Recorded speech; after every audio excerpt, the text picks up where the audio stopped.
Good evening, everybody, and welcome. First off, quick sound check. Is everybody hearing me okay? Is anybody hearing me okay? Okay, we got some thumbs up. We must be okay. Okay, good deal. So we're just I see people filing in. It looks like we are live where we want to be live. So okay, we are good to go. So welcome everybody to our I believe this is our 6th of 7 sessions that we will have of this program of the lives and legacies of Jewish queens. And tonight we are heading in a very, I guess, a slightly different direction than we've talked about before. So really a fascinating story, the story of Helena Malka, as she is referred to in the Gemara and the Talmud. Helena being her name, Helen, Hamalka being a queen, like Queen Esther. And we are going to delve right into her fascinating story. But before we do that, I just want to give a little bit of the historical background over the time period we're talking.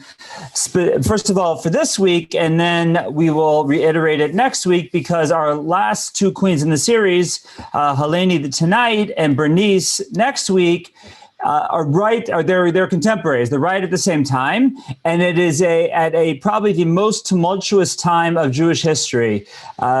Quite possibly. I mean, we often say when we look at the time period of the Second Temple that the Jews could survive that, the Jews can survive anything. And this is talking about the waning days of the Second Temple. So we have already crossed our way into the Common Era as we know it. There was as we spoke about, I believe last week when we talked about Shalom Sion Amalka, about Queen Salome Alexandra, we talked about how she was essentially the last hope of the Hasmoneans. She was the last good thing that came out of the Maccabee Empire, the Hashmonaim Empire, and how a lot of the decisions and the laws that she put forth during her reign, that's what paved the way that Judaism should survive without a country, without a state, in the subsequent years following the destruction of the temple. Now, when she passes away, a great civil war breaks out amongst her descendants, amongst essentially her 2 sons and then their descendants, 2 sons by the name of Hyrcanus and Aristobulus, fully Greco-Jews, fully Hellenized Roman Jews at this point. As you can tell by their names, and neither one too terribly fond of Judaism. To give you an idea of how terrible their civil war is, at one point, the army of Aristobulus is held up in the temple, and the army of Hyrcanus has laid siege to the temple. But they actually make a deal that the daily offering should continue to go on, even though the war is going on. So the army of Hyrcanus would hoist the daily offering, the lamb for the daily offering, the sheep for the daily offering, up to the Temple Mount, and then the army of Aristobulus would bring it in, and they'd bring it to the priests, to the Kohanim, and they'll be able to bring the daily offering. One day, one of the advisors of Hyrcanus says to him, 1 second over here, as long as your brother can bring the daily offering, he's going to keep fighting the war. So let's mess him up a little bit. Instead of putting the sheep in the basket to send over the walls into the temple, let's put a pig in the basket to send over the walls into the temple. And, to put it quite simply, that wasn't too kosher, right? Needless to say, a pig has no place in anything Jewish, and especially not on the Temple Mount. So our sages tell us that when the pig put out its split hooves, because a pig has split hooves, doesn't chew its cud, but it has split hooves. When a pig put out its hooves and touched the walls of the temple, an earthquake broke out in the land of Israel. And at that point, the rabbis gave the response. The famous rabbi that gave the response, Choni Amagal, said, a curse on both of your houses. You're both finished. He, of course, lost his head and his life because of that. But that gives you a taste of what happens after Salome Alexandra, after last week's queen. The civil war totally breaks out between her children, and it's a Jewish civil war. It's a bloody civil war. And what ends up happening is all sides involved end up appealing to the new kid on the block, or the new power on the block, which was Rome, to intercede and to help on behalf of their plight in the land of Israel.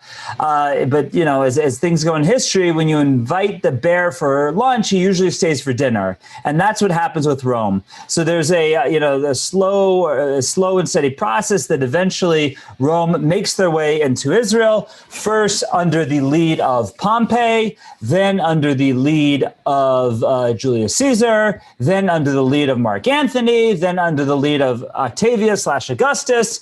And once Augustus takes over, that's what we call the Pax Romana, the Roman peace. There's a certain amount of tranquility within Rome, and he's able to put his policy into play in the land of Israel. What he does is he puts a puppet governor on the throne of Israel by the name of, in the Gemara and the Talmud, is known as Hordus, and Josephus, and in secular sources, he is known as Herod. And we know Herod quite well because, as amongst other things, he was a great murderer. He was also a great builder. So his fingerprints are seen all over the land of Israel today. If you go to the Kotel, to the Western Wall, you notice, at least at the bottom of the Kotel, all the stones have like a little frame. I don't know what the architectural term is, but it's like there's a chiseled frame out around it. The middle part of the stone juts out. That is called Herodian stone. And you know that anywhere in Israel you see Herodian stone, that was a structure built by Herod. So he built what's known as the Tower of David. He built Herodium. That was one of his summer palaces. He built Masada. When you go to Masada, you are seeing a vacation resort built by Herod. He built Caesarea. If you've ever been to the port of Caesarea, and the great amphitheater and hippodrome and the pier that goes out into the water, he built the building around the Cave of the Patriarchs in Hebron, and he actually rebuilt the temple because he had he was a tragic figure in many ways and wanted to ingratiate himself with everybody. So he even took on these religious projects like rebuilding the temple, like rebuilding the Cave of the Patriarchs. But be it as it may, long story short, he dies in the year 1, but it turns our way into the Common Era. So this week's queen, Helena, is going to come into the scene shortly after Herod takes leave of the world, roughly half a century, around the year 50 of the Common Era. And next week, when we talk about Bernice is actually a descendant of Herod. So we'll get a little bit more into the line of Herod, the house of Herod, next week. But this is the backdrop that we meet our queen for tonight, Queen Helena.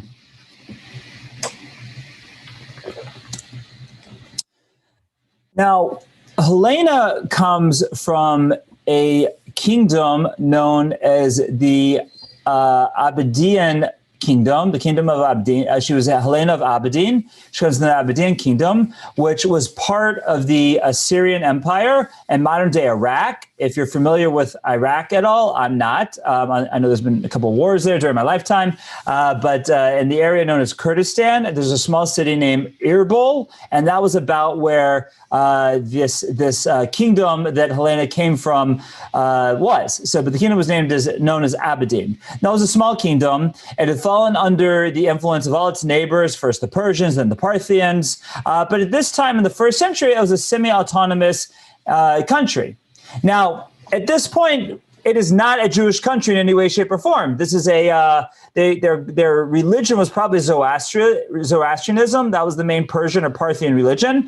And this is not a Jewish story yet. This is just this is the backdrop for the story. But this is a kingdom over there in modern day Iraq, about 1,300 kilometers northeast of Jerusalem, sort of in the northeast part of modern day Iraq, and that's where the kingdom lies. So we have the story of Helena told to us in a bunch of different places. Josephus tells the story. We find it in a book called Seder Doros, and all the stories are essentially the same to tell us really spent a lot of ink and to tell us the story of Helena.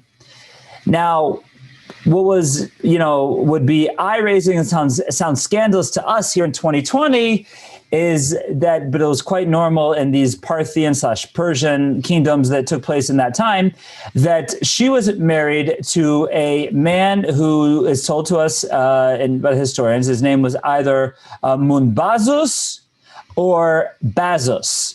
Now, it's unclear. The Munbaz is probably the name of the kingdom. So in general, when we talk about this monarchy, it's referred to as the kingdom of Munbaz. And so the first king, if you will, is a king by the name of Munbaz. Now, Munbaz was Helena's husband. He was also most likely her brother.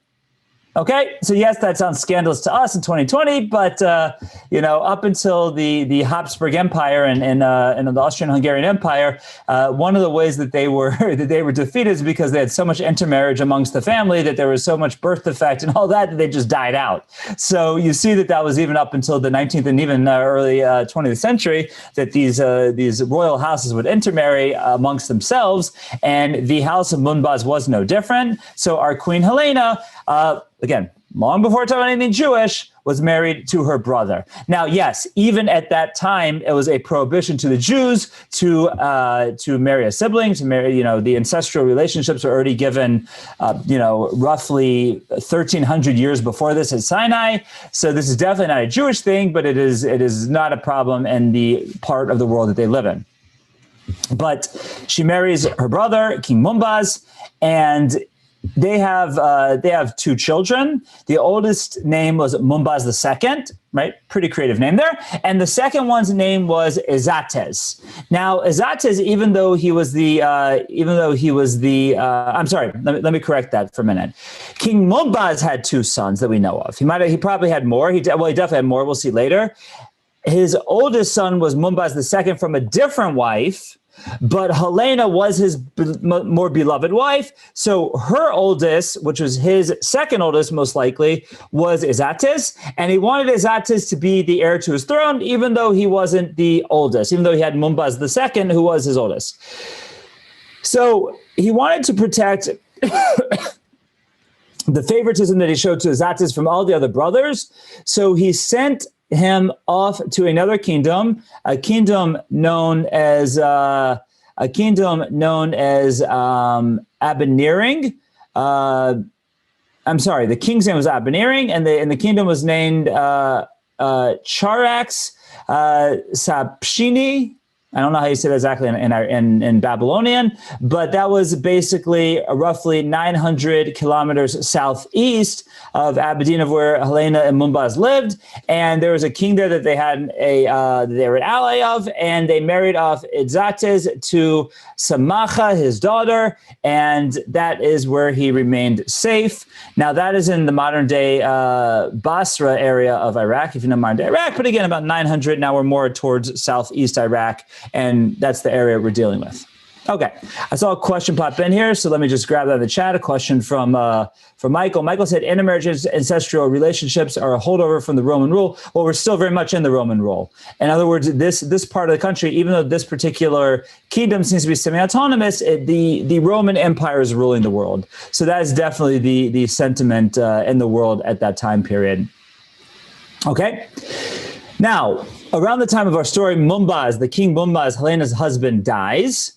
And Helena, as the story is told to us by Josephus, is a benevolent person, and she calls together all of the elders of her kingdom, and she says to them, I believe you're not unacquainted that my husband was desirous that Izates should succeed him in the government, and and thought him worthy to do so. However, I await your determination. For happy is he who receives a kingdom, not from a single person only, but from the willing suffrage of a great many. Now, those might sound like strange words in antiquity when we had the royal rule, but again, we are talking about the time period of the Roman, the Roman semi-democratic government that they had, and how officially the czars or the Caesars in Rome were appointed by the Senate. So Helena strove for the same thing, that even though it was her husband, her deceased husband's desire that Izates should be the king, she wanted the people to essentially agree and to vote on it and to accept it. And sure enough, the people did accept such a thing. And they said, okay, you know what? We're going to honor the king's wishes. We want Ezates to be our king. We're going to send for him to come back from his father-in-law's kingdom and come back here to rule us. But, you know, we're a little worried about the other family members here, that they might try and do something funny. So why don't we just take care of knocking them all off? We'll kill them all now for Ezates. And that way, when Ezates gets here, there will be no threat to his throne. We'll all be good. He'll be able to take over. There won't be anyone who causes him any trouble. Now, Helena, being the benevolent queen that she was, she said, well, you know, she didn't want to argue with him straight out. So she said, let's not do it too quickly. Why don't we just imprison them?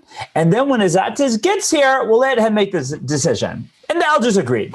So they imprisoned all the other heirs or potential heirs or potential claimants to the throne of Mumbaz.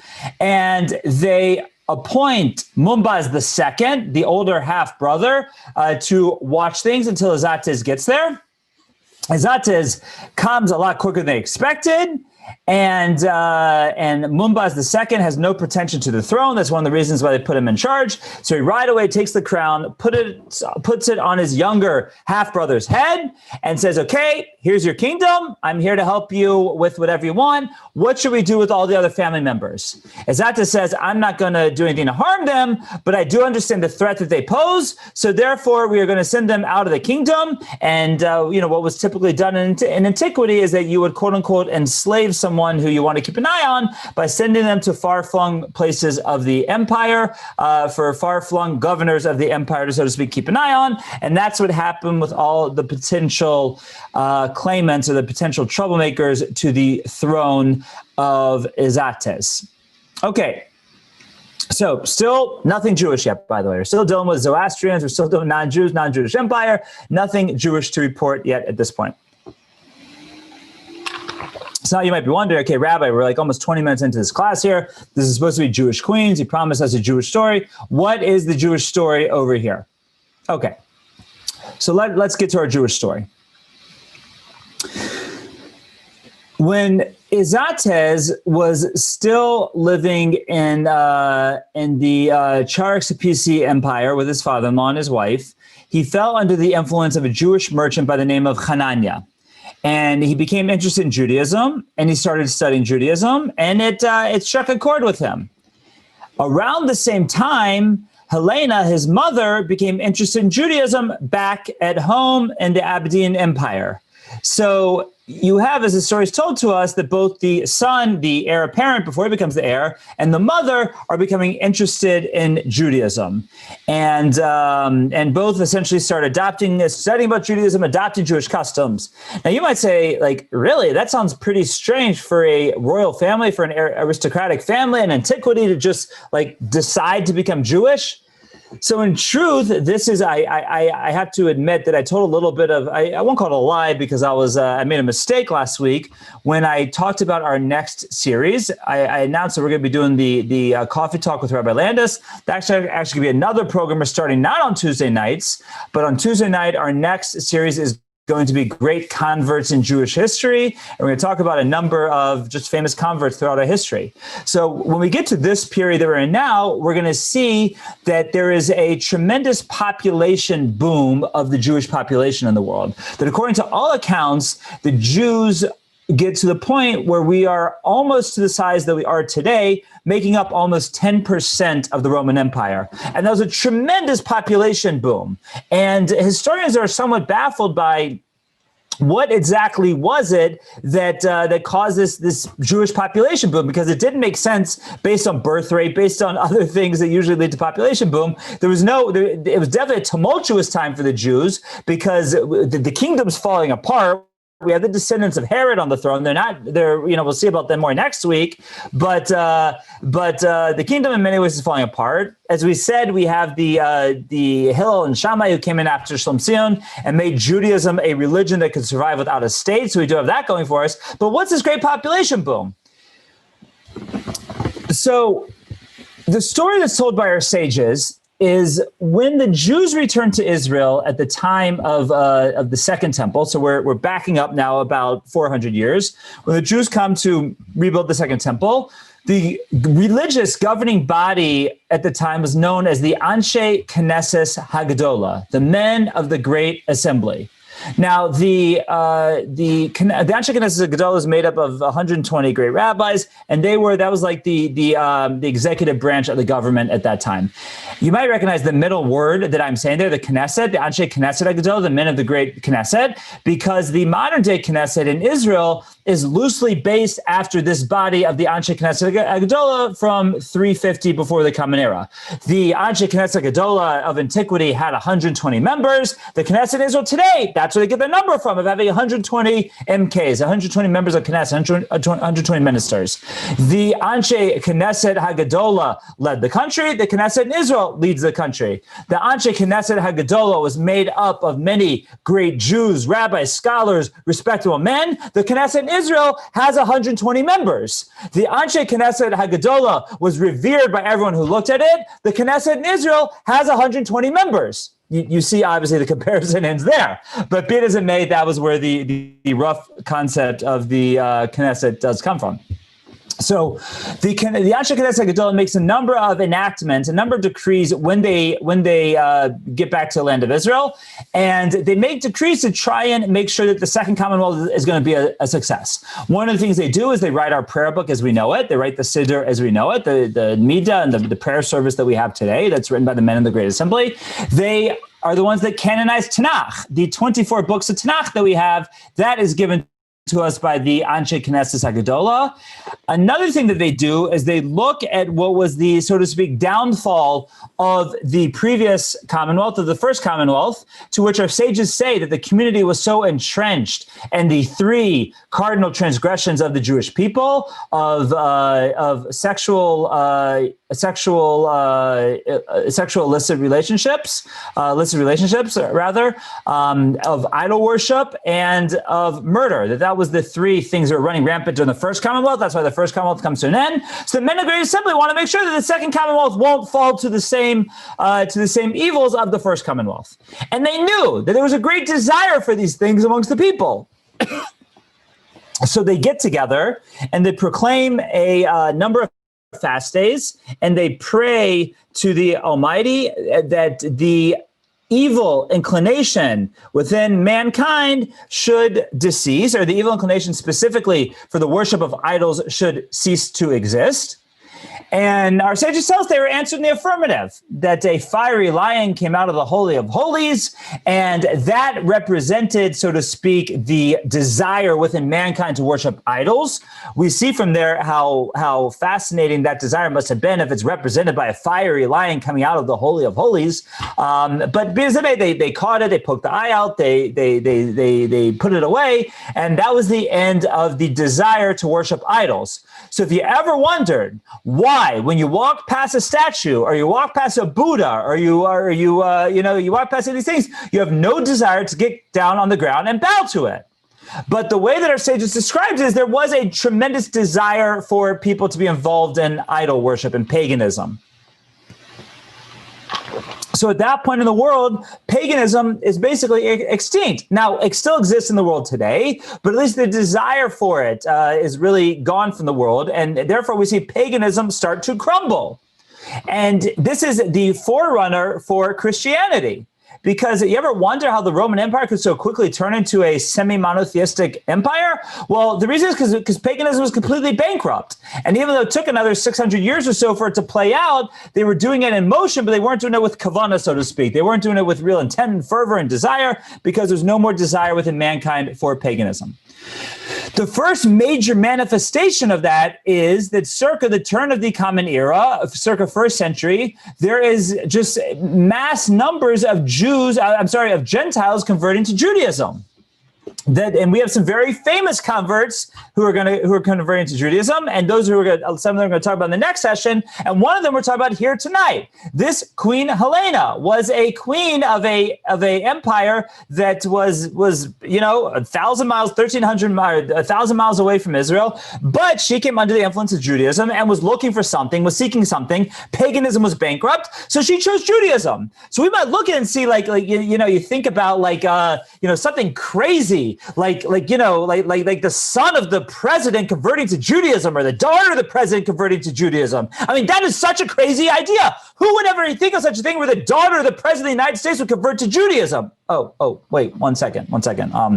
Yeah. Okay. Right. Well, what about okay. Right. So we saw in our time and before she was the first daughter, but be it as it may, that's what was definitely going on at that time period. Is there was this mass conversion to Judaism, and as much as the Romans tried to stop it, that's what leads to a tremendous population explosion of the Jewish people at that time. So as much as we look at Helena, we might say this is an exceptional story in many ways, and we're going to see this a lot in our next series.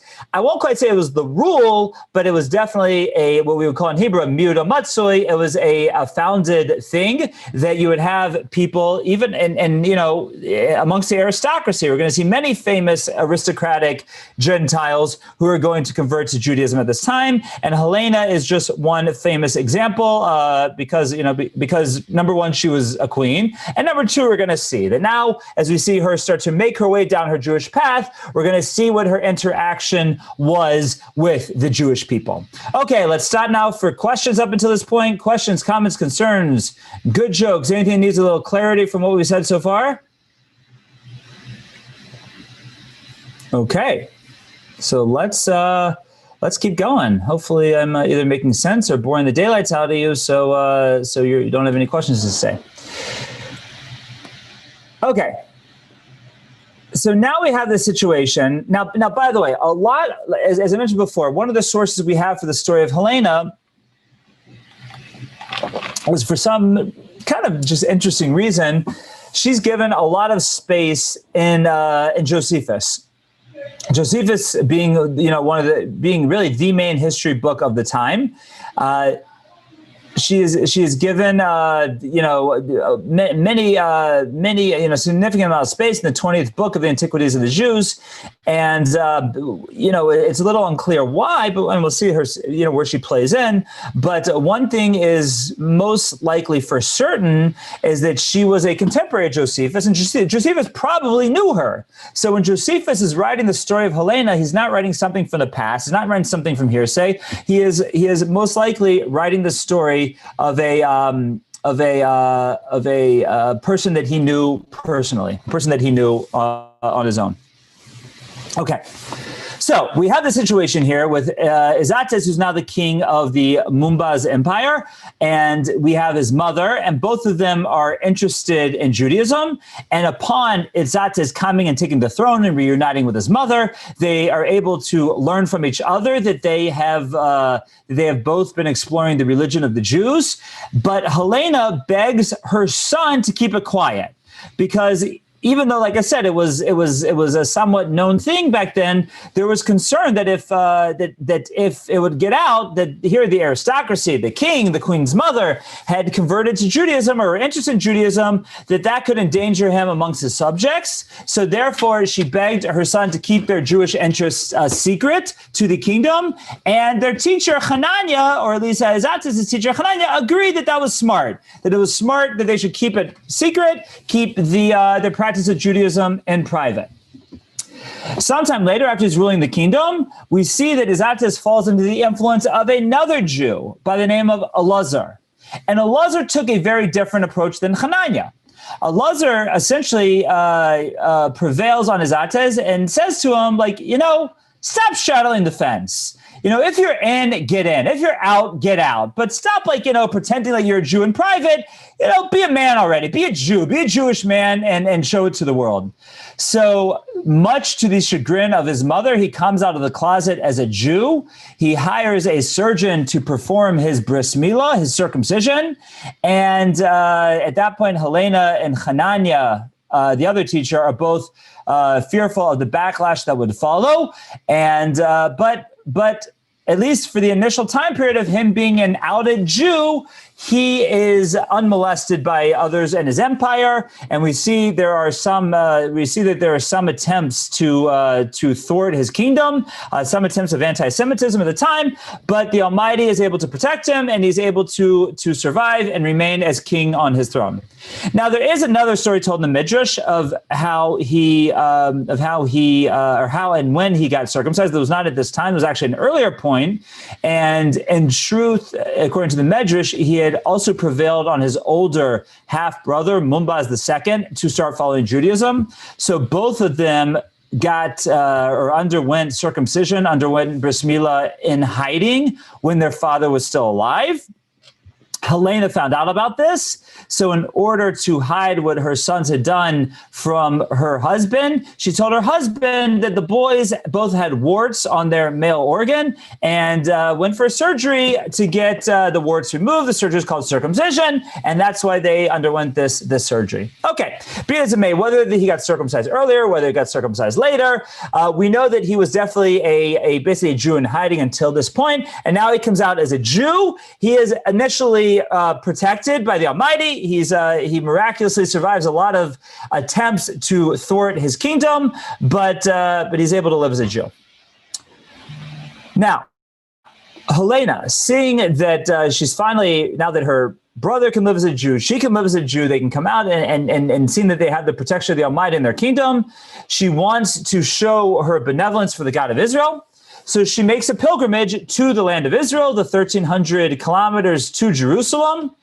And because she wants it, now again, this is roughly the year, maybe we're up to the year, we're probably right at the end of the Second Temple is where we are, really, frightfully close to the end. But she wants to bring sacrifices in the temple to show her her appreciation to the Almighty for letting them be Jewish, letting them practice Judaism, for protecting her son, letting him stay unmolested on the throne. So she brings sacrifices to Israel, to bring the korbanos, to bring the sacrifices in the temple. And her son sends her off with great fanfare. Now, when she arrives in Jerusalem, she finds a country stricken with famine, which, again, makes sense for what we know of Jewish history, because this is now the descendants of Herod are on the throne. They're not benevolent leaders. They're milking the country for every natural resource that it has, which is not many. And there is major famine in the country before the destruction of the temple. So she coming and realizing the great famine that her Jewish brethren and sisterin have in the land of Israel, she uses her great wealth to try to sustain the famine, to try and sustain the desperate situation of the people living in Jerusalem. And this is not received very well by the other members of the house of Mumbaz. Again, not her son and her stepson, but many other members don't like the fact that the royal treasuries are being drained and sent to Jerusalem to sustain the queen's new fad of being Jewish. And again, there's threats at home. They speak out against the king. They speak out against the queen's mother, and they say, like, what are you doing, draining our royal our royal treasury for the people in Israel? And that is, as recorded by Josephus, as recorded by the Talmud, responds to them saying, our ancestors stored up their wealth below while I'm storing it up above. In other words, our ancestors stored a physical wealth. I'm giving us a spiritual wealth by sustaining the Jews in Israel and doing kindness with our money. That's what I'm trying to do right now. And we also know that they made a number of donations to the temple. There are a number of artifacts that have been found that she dedicated to the temple. Now, another story that's told in the Talmud Yerushalmi is that when she came to Israel in Thanksgiving for this protection that her son received, she took on the Nazirite vow. And there's a whole discussion between herself and the school of Hillel as to how she should follow her Nazirite vow. Was it a 7-year vow? Was it a 14-year vow? A whole back and forth. And she did exactly what the house of Hillel told her, the school of Hillel told her, that had to be a 14-year vow, which again is just a story to show the righteous convert that she was, that here she takes on this vow of Nazarite, this Nazarite vow. She ends up having to do it for longer than she thought she had to do it for, but she sticks to it because of her respect for Judaism, respect for the rabbis, and that's something that she does. Now, as we mentioned before, Zatez and Mumbaz II had a very good relationship, and we see that Mumbaz II also embraces Judaism to a certain extent. Now, Azates dies when he's only 55 years old. After ruling for 24 years, he took the throne at the age of 31, and he dies at the age of 55. His older brother succeeds him on the throne, and his older brother embraces Judaism to be, in honor of, or completely embraces Judaism in honor and respect to his brother who passed away. And Helena returns from Jerusalem, grief-stricken that her beloved son has passed away, and she passes away a short time after, probably from grief. Probably from the grief that she felt for the loss of her son. The Nazarite vow, I apologize. The Nazarite vow is mentioned in the Torah and Parshas Naso, happens to be my bar mitzvah parsha, and it is a vow not to drink wine, not to cut your hair, and not to come in contact with the dead. It's a certain type of vow that's mentioned in the Torah. Usually the vow is only for 30 days, and at the end of which there are sacrifices brought to end the vow. There's something called Nazirus Shimshon, because we see that Samson, that Shimshon in the book of Judges was a Nazarite for his lifetime, and therefore that's a lifetime vow. So somewhere in Helena's vow, it ended up being a much longer vow than the 30 days that it is for most people, but that's what it is. It's a vow of abstaining from wine, abstaining from cutting one's hair, and abstaining from coming in contact with the dead. Now, this is essentially where the story of Helena ends. Josephus does tell us that shortly after, when the great revolt against the Romans came about, that Mumbaz II sends an army to Jerusalem to fight with the Jews against the Romans in their ill-fated war to try and save the temple. But something that is definitely quite interesting to point out is, and I'm going to just turn on my screen share here for a moment, that there is something referred to as the Tomb of Kings. This is the Tomb of Kings, and the Tomb of Kings is today in East Jerusalem. So it's in the Arab-ruled neighborhood of Jerusalem. So this is a tourist area that is definitely hard for Jews to visit because it is not in the safest neighborhood. But there is strong evidence that this is actually the tomb of Helena, that after she passed away, that herself, that Ibsam, possibly Mumbaz II as well, were buried in Jerusalem. And that tomb, known as the Tomb of the Kings, is most likely where they are buried. Now, there was a great French archaeologist by the name of Louise Félicien de Selclé, I think I'm pronouncing that right, don't know, who was the one who discovered the Tomb of Kings, along with the sarcophagus of, again, who most believe is Helena. They believe it was her grave, and this is found today in the Louvre. So when you go to the Louvre, don't only run to that building to see the Mona Lisa, but be sure to go to the building to see the sarcophagus of Helena, which is there in the Louvre in Paris today. Not that I'd recommend going to Paris, but if you do happen to go, you can see that there. Now, what's interesting is this sarcophagus has sparked a international controversy because the French have laid claim to the tomb. There is a French flag that flies over the area, and it has been challenged by Jewish groups and French court, challenging that it is in the land of Israel. Land of Israel belongs now to the Jews. Therefore, the Tomb of the Kings should be a Jewish site of it. It should not be controlled by the French embassy in Israel. It should be controlled by the Ministry of Antiquity in Israel, who controls the ancient sites in Israel. And the sarcophagus that is found in the Louvre should be returned to the Israel Museum. So that is a little bit of an interesting modern day controversy that is going on that you don't hear a lot about between the Jews and the French to try and lay claim to this tomb of Helena and Mumbaz. I believe it's still in the courts and has not been decided in any way, shape, or form. But this will be a great segue for our next session, just to show you a story of a queen in a far-flung kingdom who converts to Judaism, who gives her great wealth to try and help the Jews of Israel, who is buried in Jerusalem, even though her sarcophagus is in Paris, but at least she is buried in Jerusalem. And it is again, it is not really an exception to the rule. It seems to be that this was a very commonplace thing in her time. There are many people who make the decision to convert to Judaism because it is a time period where polytheism or paganism is bankrupt, is no longer valuable in the world, and they are looking for something. Now, again, when there's a monotheistic offering that comes to the world that does not require circumcision, that does not require keeping kosher, going to the mikveh, or keeping Shabbos, that becomes much more popular. And that's why Christianity is the one that makes it in the long run in the Roman Empire as opposed to Judaism. And again, Paul realized this, and that's why when Paul comes on the scene, he says, forget about the mitzvos, don't follow them anymore, just believe in Jesus and you're good to go. And that's why that becomes the main Roman religion. And eventually we have our Muslim cousins come along to take monotheism to that part of the world. But we know that it is only a time in coming from this point on that monotheism will become the main, at least, focus of the world, main philosophy of the world, and paganism will be a thing of the past. Okay, questions, comments, concerns, good jokes, bad jokes. Yeah, Michael, go for it. You're muted, so I can't hear you. Oh, you have to unmute you. There you go. Okay. I got you. Okay. I have to leave, but I wanted to say thank you. It's always good to learn with you. We'll see you in a couple of weeks.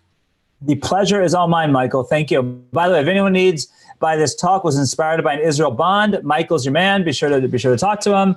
But that's where we can talk to. Okay. Any other questions, comments, concerns, good jokes, bad jokes, anything? Okay, well, I want to thank you all for coming. I see Barbara just came in and we're wrapping up, but this talk will be available later on TorahAnytime.com. It is available right now on Facebook and on our YouTube channel. And next week we will continue with our sixth and final. Let me bring it up here for a moment. I'm sorry. Wait, I'm sorry. I got it wrong. Next week is our 7th of 8.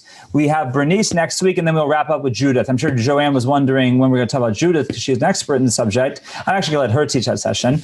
But we will wrap up in the next 2 weeks. We'll finish December 1st. December 8th, we will begin our next session, which will be on the great converts throughout Jewish history. And we'll talk about famous converts dating all the way back to Ruth. Will probably be the first one we'll talk about, dating all the way up to modern times. Maybe we'll talk about the first daughter, maybe not. Maybe we'll talk about some other, Rod Carew, and we'll look at the Chanukah song and pick out some great Jews from there. And we'll talk about the idea of great converts throughout history, the idea of conversion, and that'll be our next session starting December 8th. Look forward to the PR on that.